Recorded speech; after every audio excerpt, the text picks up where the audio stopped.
Hello my beautiful music makers. In today's NOIZ Hub video, what we're going to look at is that struggle of getting your vocals to be balanced in the mix. We've all had that problem where we lift the vocal up and we bring it back a little bit and we find just that right area in the vocal, and those main parts, they pick up the ear, we hear them nicely, and then maybe another part dips out too much, or suddenly the vocal pops out and is far too loud against everything else again, and we're almost back to square one. This is because the vocal range is just naturally very dynamic, and the music we often play is, well, not so much. It's at a consistent level, especially in electronic music where everything kind of pertains within a certain range. What we're going to look at today are just 3 tools that help us get a vocal clear and balanced and sitting in the right spot in our mix, and have a look at some of the work process we can go over to make sure we achieve that every single time. Alright, in today's example I'm going to use this track here, and all we're going to have to focus on is this main vocal here. It's called Heather Main, just the main vocal track that runs throughout. I didn't want to make this overly complex. We've just got that one lead line. We're going to look at achieving a nice balance with that. This is how my mix of the track sounds.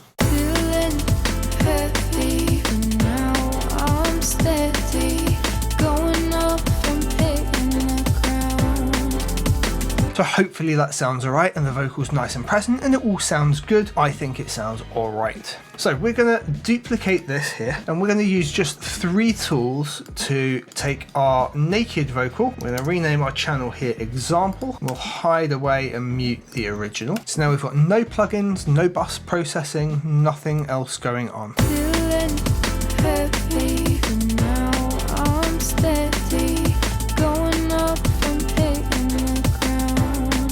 Alright, so we've got quite a difference right off the bat, right? Compared to what the presence and everything was and the level of it, but we're a bit detached now from where we were before, right? And you'll notice straight away that some of the phrases, bounce around a little bit in the music, and we can have a look at our waveform here, and that will somewhat inform us as to why that's happening. Let's have a look here. Now, if your waveform looks something like that, that's because this little icon up here in Logic is switched on. It is the waveform zoom. We turn that off, we get what the actual waveform looks like. Now here we can see that some parts of our phrases are significantly louder than others, and we can see that represented in our meter.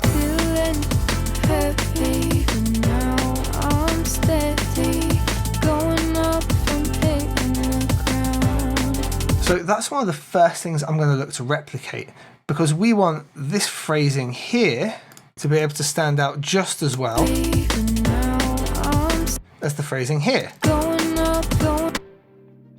But it doesn't currently because there's such a huge dynamic range across everything. So the very first thing we're going to apply is compression. In Logic, on your mixer track, you have this grey line across the top up here. If we click on that, it adds the compressor for us. Saves us a whole load of steps. Now inside Logic, we have a whole bunch of different compressor emulations. Today, we're going to leave it on Platinum Digital. This is the cleanest algorithm that is available to us inside Logic. All of the others are emulating hardware. They all have fantastic uses, but we want this to be nice and clean. We're just looking to shave off some of that dynamic range in the vocal. You see, what the compressor is going to allow us to do is take this part here that's a little bit louder and this part here that's a little bit louder, kind of shave it off so it sort of curves around here instead and curves around here instead. And then by doing that, we can bring everything else back up so that these are just as loud as they used to be. All of these quieter sections get to come up with it. There's a couple of ways to dial in the compression. I'm going to show you the way that I like to do it. You may have been taught another way, or you may have a system that works for you.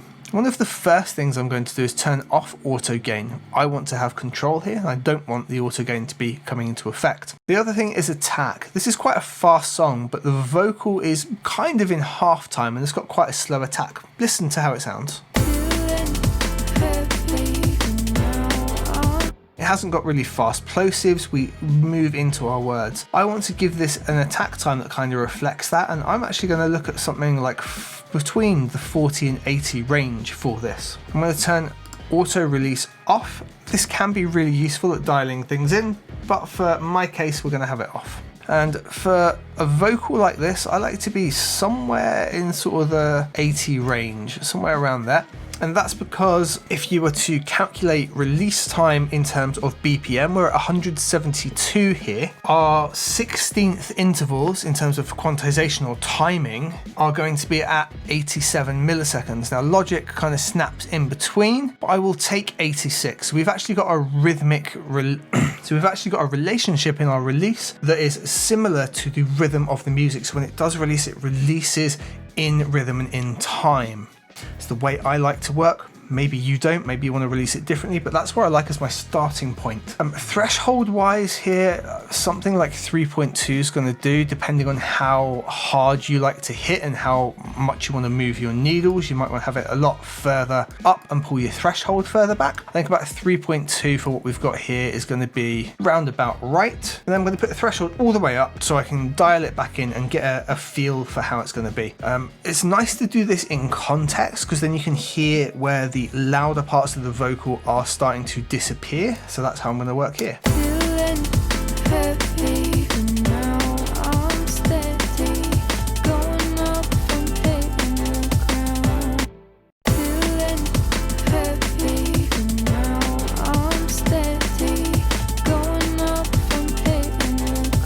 So I'd say somewhere around there.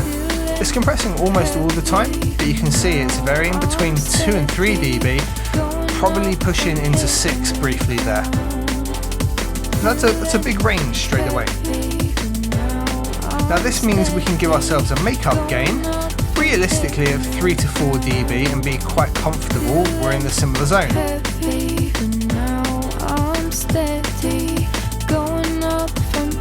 5.5 seems about right there. We can A and B it and check the level.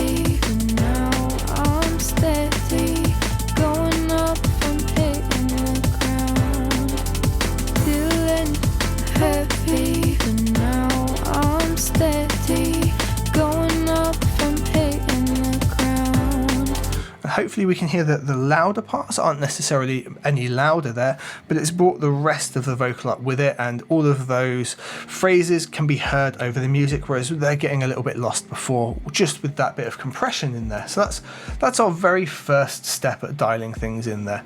And you know, we might have to go back and tweak this, but that gives us a good baseline. All of the vocal can now be heard.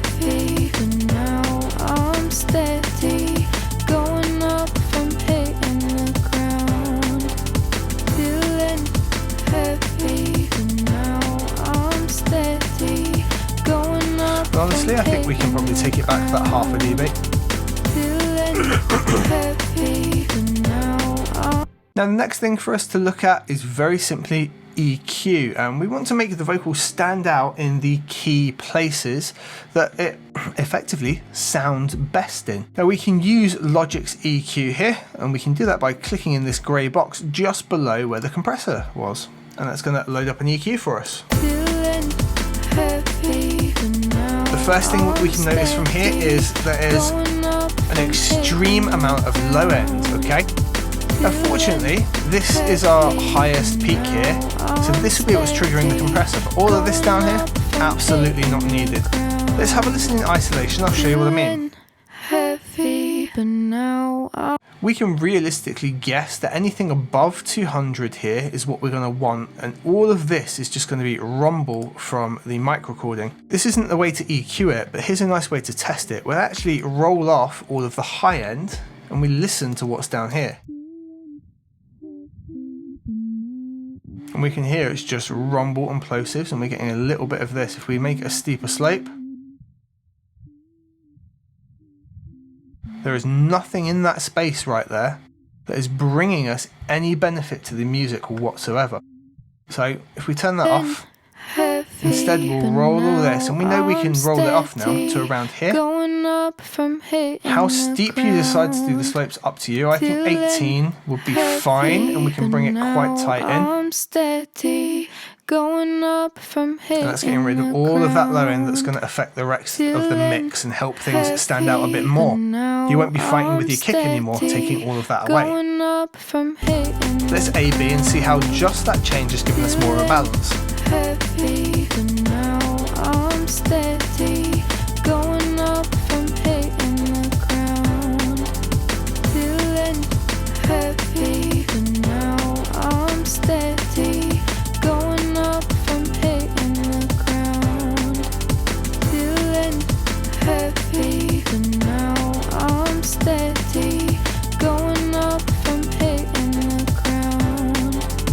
probably quite surprising, right? Okay, so now let's look at what we would do with the vocals to maybe make them stand out a little bit and correct anything in the vocal. Now, when I listen to something now, I'm at a point where I can usually go, oh, something doesn't sound right around 300 to 500 hertz range, and I can find it and dial it out. While you're learning, however, I recommend doing a bit of a sweep test. And while you're still learning, however, I recommend doing the sweep test. It's not the best EQ method in the world, but it is a great learning tool in practical applications like this. And that would look something like this. We would take an EQ band, we would make it relatively narrow, and would give it a boost that's kind of unnaturally loud. This is going up 10 dB here. And we would grab our frequency and push it at key points. If it becomes particularly unpleasant or resonant, we'll know pretty quickly.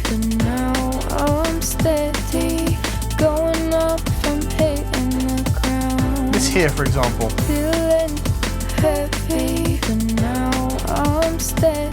It's pretty unpleasant and boxy, right? Push it even further. Right, that's horrible. Without a 10 dB boost, it's not a problem, but does it sound better if we were to then cut it away by 3-4 dB?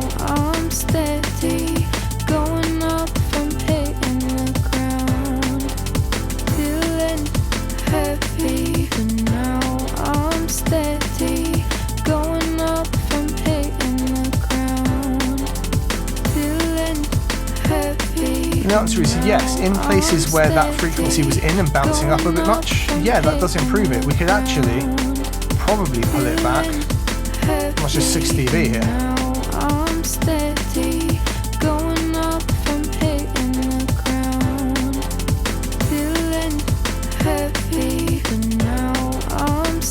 Let's loop this key moment here.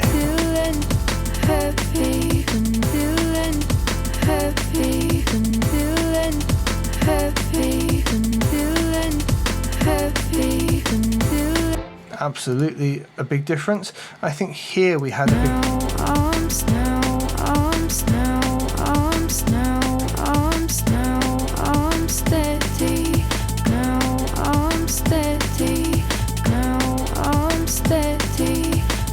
Yeah, so steady and heavy both improved with that just there. Nice simple bit of EQ. Now we can look at doing some more corrective EQ in maybe getting a little bit of the high end shine back that's lost through inertia while recording. We can do a similar thing here. If we do a sweep and we listen for a nice sweet area, but we don't want to overdo it too much. So I'll kind of do this.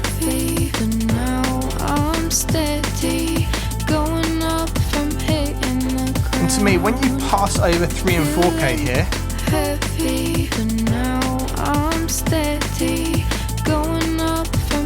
it just improves overall, and we'll just bring that in just a little bit like this.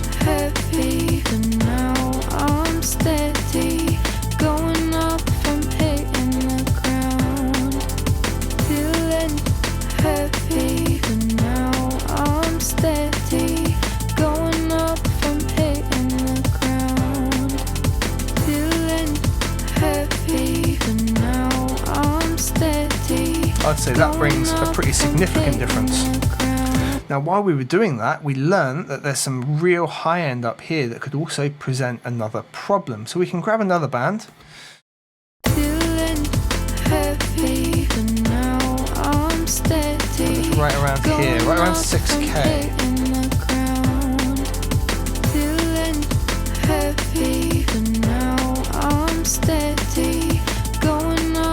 It only comes in at this particular moment and it's an S. So we could look at an EQ to de-esser.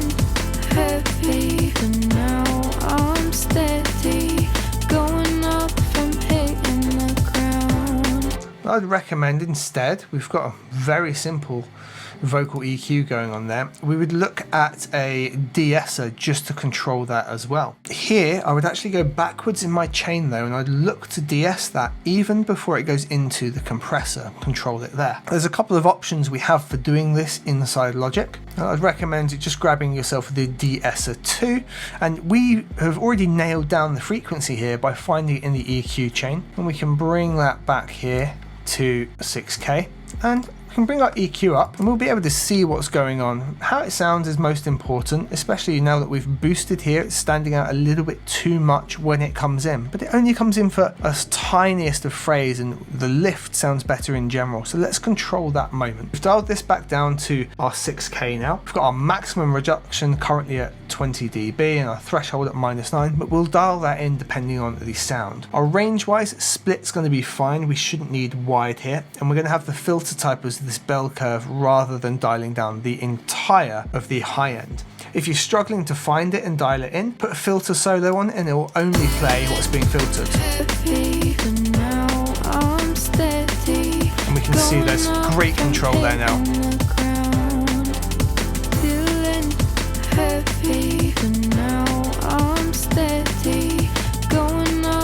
We can probably bring the threshold back a little bit. There's other times it's not needed. We want to only catch that S really.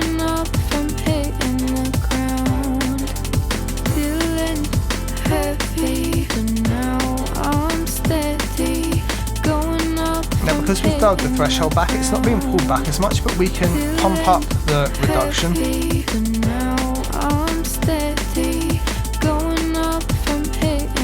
Let it control that a bit more.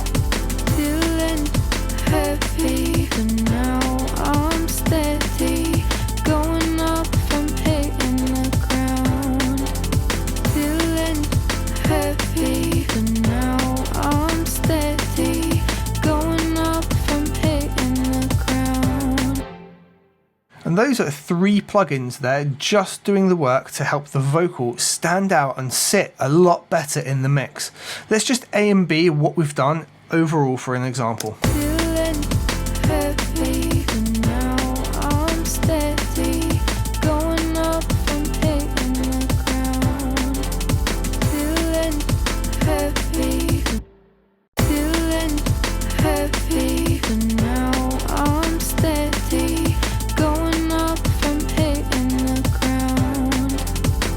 One of the nicest little sweeteners you can do now is send it to a reverb and make sure it's got its own individualized space in the mix.